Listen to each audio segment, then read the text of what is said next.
David Mitchell's Soapbox is brought to you by Dell, the power to do more. They also make amazing laptops. Look at this thing, it's incredible. And the theme music, it's joyous. Watch it! The other day, a pub landlord, who I would guess to be in his late 40s or early 50s, turned to me at the bar and said, "What will you have, young man?" It was meant well, I assumed, but I felt the little flash of irritation that patronising phrase has always provoked in me. The implication is that as a young man, you're not actually a man. You're a sort of over-promoted boy. And I'm 37, for goodness sake. I thought people would have finally stopped saying it by now.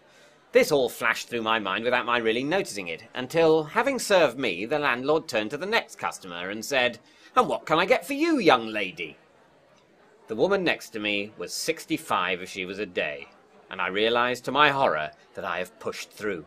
People had stopped saying it to me, and now they've started again.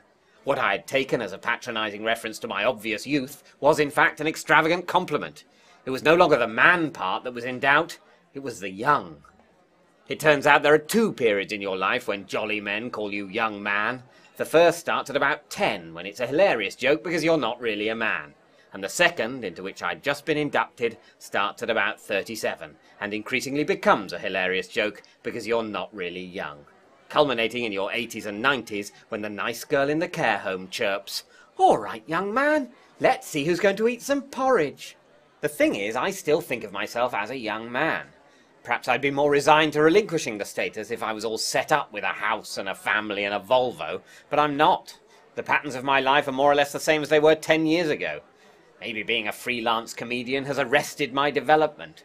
Perhaps putting on wigs and doing funny voices for a living has the same effect on the human as continuous submersion in water on a salamander. That is, keeping it forever in a pre-adult state, known in salamanders as an axolotl and in humans as a David Mitchell. Except no, it obviously doesn't, because I'm surrounded by comedians of my age and younger, brandishing wedding rings and car keys and progeny.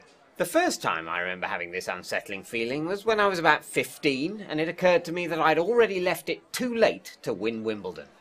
It had never been a burning priority, but watching it on TV throughout my childhood, it had occasionally occurred to me that it would be a cool thing to do one day. I made a mental note to listen out for when they said at school, "Anyone thinking about trying to win Wimbledon should sign up next to the drinking fountain by Thursday lunchtime, or have a word with Mr. Revel."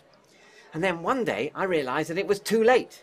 Even if I'd started training right at that moment, the guys I'd be up against already had 5 to 10 years start on me, and I would never catch up. That ship had already sailed, and over the next 20 years it has been joined by a vast armada of other ships, cargoed with things that I don't particularly want to do, but now couldn't even if I wanted to. I will never be a concert violinist. I will never be a chess grandmaster. I will never go to the moon. I could, theoretically, still climb Mount Everest, become a billionaire, or be Prime Minister. I don't want to do any of those things, though. I want to win Wimbledon. On the moon. David Mitchell's Soapbox is brought to you by Dell, the power to do more.